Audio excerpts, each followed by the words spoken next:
નમસ્કાર. વડિયા ખાતે ચૂંટણી પ્રચારના છેલ્લા દિવસે રાજકીય માહોલ ગરમાયો.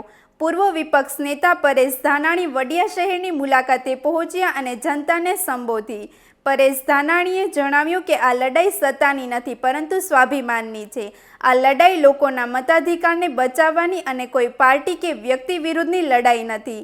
તેમણે સત્તાધીશો પર આક્ષેપ કરતા કહ્યું કે સત્તાના મદમાં કેટલાક નેતાઓ અહંકારમાં આવી સત્તાનો દુરુપયોગ કરી રહ્યા. પંચાયત અને નગરપાલિકા ચૂંટણીમાં ઉમેદવારોને દબાણ અને દાદાગીરીથી બિનહરીફ બનાવવા પ્રયાસ થઈ રહ્યા હોવાનું પણ સામે આવ્યું. વધુ સમાચાર માટે જોડાયેલા રહો. RP Gujarat news, Rajkot.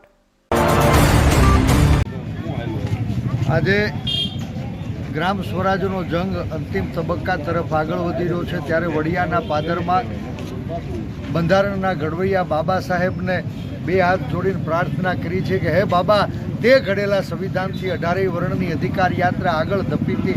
આજ સંવિધાનના પગથિયે સત્તામાં બેઠેલા લોકો ક્યાંક સંવિધાનને ખતમ કરવાનો પ્રયાસ કરી રહ્યા છે, ત્યારે આ દેશના જનજનના સ્વાભિમાનનું પ્રતીક એવા સંવિધાનને બચાવવા માટે બાબાના આશીર્વાદ પ્રાપ્ત થાય.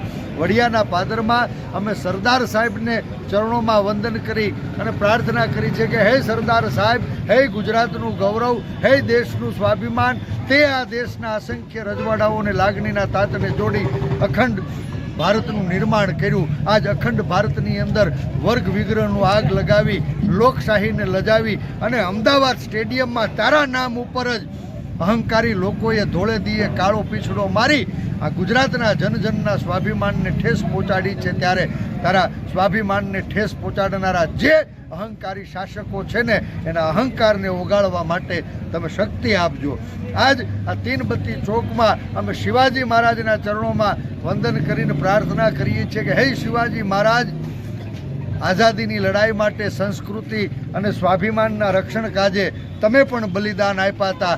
આજ કોંગ્રેસના નેતૃત્વ તળે એક અંગ્રેજોને હાકી કાઢ્યા, દેશને આઝાદી અપાવી. કમનસીબે વીતેલા વર્ષોમાં આધુનિક અંગ્રેજોએ ફરી પાછા મારા ગુજરાતને ગુલામ બનાવવાનું ષડયંત્ર રચ્યું છે, ત્યારે આ આધુનિક અંગ્રેજોની ગુલામીની જંજીર તોડવા વડિયા ગામ, મલક સહિત આખોય કુકાવા, વડિયા તાલુકો, અમરેલી જિલ્લો અને ગુજરાતના જનજનને બળ પૂરું પડે એના માટે તમે આશીર્વાદ આપજો. મને વિશ્વાસ છે આ લડાઈ સત્તાની નથી, આ લડાઈ સ્વાભિમાનની લડાઈ છે.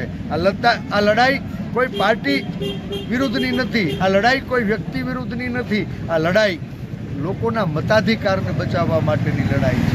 તમે જુઓ, સત્તાના મદમાં ભાન ભૂલીને અહંકારી શાસકો આજ વિપક્ષના ઉમેદવારો એના માથા મચડી પરાણે બિનહરીફ થવાના પ્રયાસ કરે છે.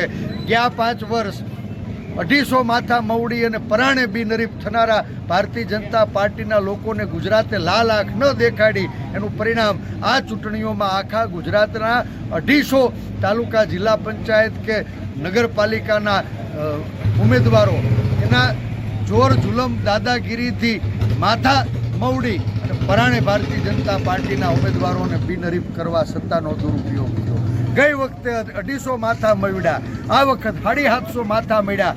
જો મારું ગુજરાત નહીં જાગે તો આવતા 5 વર્ષે ગ્રામ સ્વરાજની ચૂંટણીઓમાં મને લાગે છે કે કુલ 10,000 પૈકી 7,500 તાલુકા, જિલ્લા પંચાયત કે નગરપાલિકાના વોર્ડમાં કોઈ માણા નહીં લડી શકે. આ ભારતીય જનતા પાર્ટીના લોકો 7,500 ખાનામાં હળિયું ખોડશે તો એ હળિયુંને મારા ગુજરાતના સામાન્ય માણસોએ મારે તમારે સલામ મારવી પડે એવી સ્થિતિ છે. ત્યારે લોકશાહીને બચાવવા માટે માણસના મત નામના અધિકાર એ શસ્ત્રને ધાર કાઢવાની અમે વડિયાના પાદરમાં વિનંતી કરી. મને વિશ્વાસ છે ગુજરાતે કરવટ બદલી છે, સત્તામાં બેઠેલા લોકોના અહંકારને ઓગાળવાનો સંકલ્પ કર્યો છે.